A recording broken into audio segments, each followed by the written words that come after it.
few weeks ago, a shark mauled to death a 13-year-old boy in Sydney I Harbour. believe it was something like a bull shark that attacked the lower Lost limb of so that much poor blood. yesterday. He died from catastrophic injuries. Sydney's first recorded shark attack was in 1791, when an Indigenous woman had a fatal encounter in the waters of Port Jackson in Sydney Harbour. In December of 1840, an 18-year-old male swimmer was killed while swimming off the Domain in Sydney Harbour.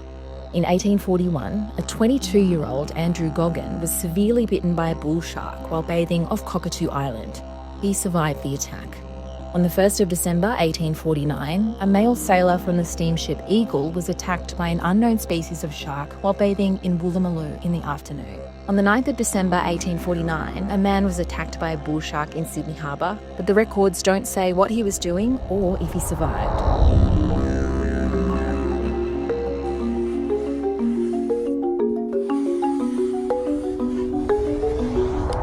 On the 10th of January 1903, Stanley F. James was attacked by an unknown species of shark in the Lane Cove River in Sydney's north. In 1906, a man was attacked by either a bull shark or a grey nurse shark while swimming in murky water under Piermont Bridge. His body was never recovered. In February 1912, Frederick William Mork was a victim of the earliest reported shark attack at Coogee. He lived to tell the tale. On the 1st of January 1915, 17-year-old Warren Toos was attacked by an unknown shark while bathing about 91 metres from shore in Sirius Cove on Sydney Harbour. He didn't survive. On the 8th of December 1916, 41-year-old Walter C. German was horrifically and fatally attacked by a shark while bathing near his home in Middle Harbour. His chest was torn open, his right arm severed to the elbow, and one leg cut to the bone, after which his wife and a neighbour carried his body ashore.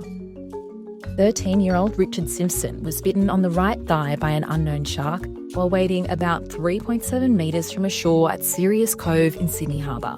He died of his injuries. 18-year-old Milton Coughlin was attacked by a shark thought to be a great white while swimming at Coogee Beach. He died of shock in hospital just 25 minutes after the attack. On the 2nd of March 1922, 21-year-old Mervyn Gannon was attacked by a 2.4-metre great white shark while bathing in knee-deep water at Coogee Beach, sustaining a severed right hand and lacerations on the left thigh and left hand. He later died of gas gangrene. On the 9th of March 1924, Charles Brown, 16 years old, was attacked by an unknown 3-metre shark while swimming shortly after diving into the Parramatta River. Camellia died of his injuries. On the 3rd of January 1927, 15-year-old Mervyn Allum was attacked by an unknown 3.7-metre shark while swimming at Grays Point, Point Hacking. He died on the way to the hospital.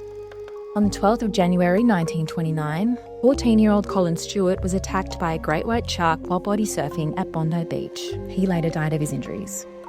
In February that year, 39-year-old John Gibson was attacked by a great white shark while swimming at Bondi Beach. He later died of his injuries. In February of that year, 20-year-old Allan Butcher was attacked by a great white while swimming at Maroubra Beach. He too died of his injuries. On Boxing Day 1929, 16-year-old William Oakley was attacked by an unknown shark while swimming at White Bay in Sydney Harbour. When hauled aboard a launch, Oakley smiled and said, "I'm done. He got me good," and died.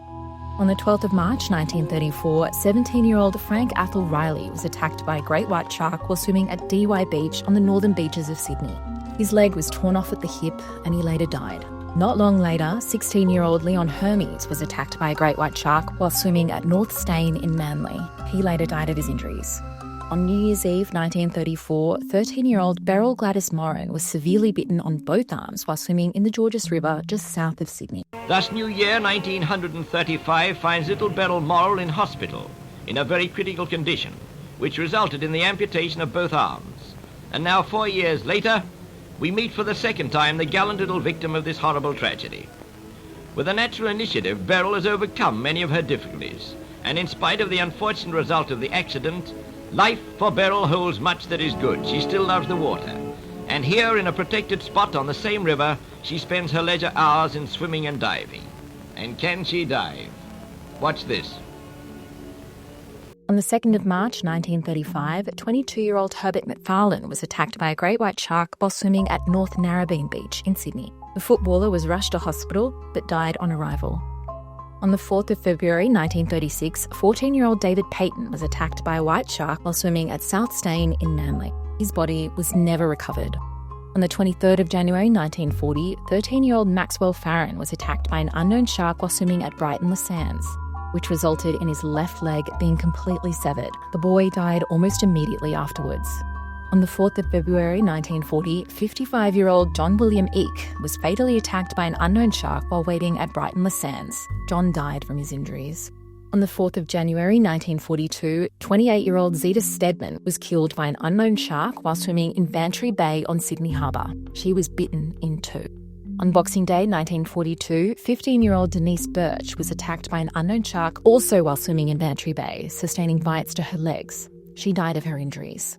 On the 5th of January 1946, 14-year-old Valma Teagle was attacked by an unknown shark while swimming in Oatley Bay on the Georges River, later dying of her injuries. A few weeks ago, a shark mauled to death a 13-year-old boy, Brian Willis, spearfishing off the point at Balmoral in Sydney Harbour. 14-year-old John Willis was mauled to death by a 4-metre unknown shark in Balmoral Bay on Sydney Harbour. The shark attacked twice. Bruno Rittenberg died a few minutes later. Now people watch the shark being hunted. On the right is Kenneth Wood and his wife who witnessed the tragedy. On the 5th of February 1955, 25-year-old Bruno Routenberg was attacked by a bull shark while swimming in Sugarloaf Bay, sustaining injuries to both his legs. The shark, which had already killed 2 others, claimed another life when Bruno died of his injuries.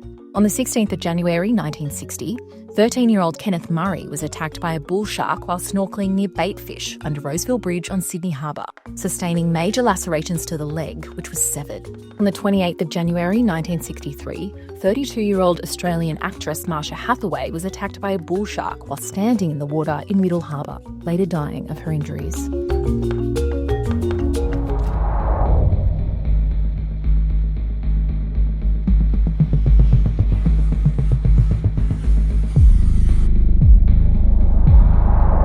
Between 1963 and 2009, Sydney saw no serious or fatal shark attacks thanks to shark nets, fishing, fewer prey in polluted waters, and increased public awareness.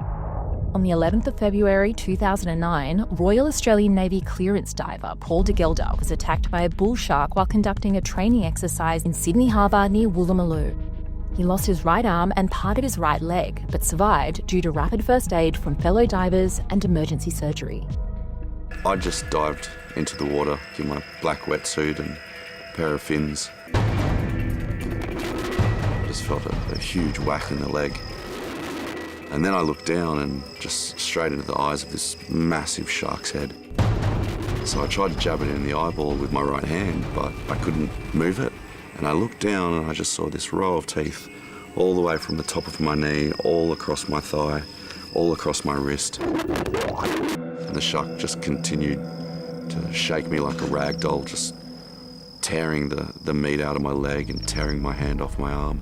On the 16th of February 2022, 35-year-old Simon Nellis, a diving instructor, was fatally attacked by a 4 to 5 metre great white shark while swimming near Buchan Point at Little Bay Beach in Sydney. Human remains were found in the water after the attack, indicating that he was consumed by the shark. On the 29th of January 2024, Lauren O'Neill, 29 years old, was bitten on the right leg by a suspected bull shark while swimming near a private wharf at Elizabeth Bay. She suffered serious injuries to her lower leg and was treated at the scene before being taken to St Vincent's Hospital in a stable condition. 57-year-old Mercury Salakis was mauled by a 5-metre great white shark at Longreef Beach on Sydney's northern beaches. Mr Salakis had been in the water about 100 metres from shore when he spotted the animal and told his friends to band together to get to the beach safely. However, moments later, he was bitten. The father could not be saved and he died on the beach. On the 18th of January 2026, 12-year-old boy Nico Antic had been jumping from the rocks with mates at Sydney Harbour near Shark Beach. He was bitten by a suspected bull shark. Nico was given first aid by water police, who then rushed him to Rose Bay Wharf, where paramedics took him to hospital in a critical condition. Nico Antic died in the Children's Hospital in Randwick on the 24th of January. The very next day, an 11-year-old boy was surfing at Dee Why when a shark bit his surfboard, knocking him into the water. The boy was uninjured and made it back to shore safely, but the beach was temporarily closed as a precaution. The same day, 27-year-old Andre de Ruyter was critically injured in a shark attack at North Staine Beach in Manly. Andre was mauled by a suspected bull shark. He suffered severe leg injuries and ultimately had part of his leg amputated. He's in a stable condition in intensive care. More and more lives will be lost if foolhardy savers jump into the open sea. This isn't a cheap thrill. It could cost you your life and the life of heroic lifesavers who go to your aid.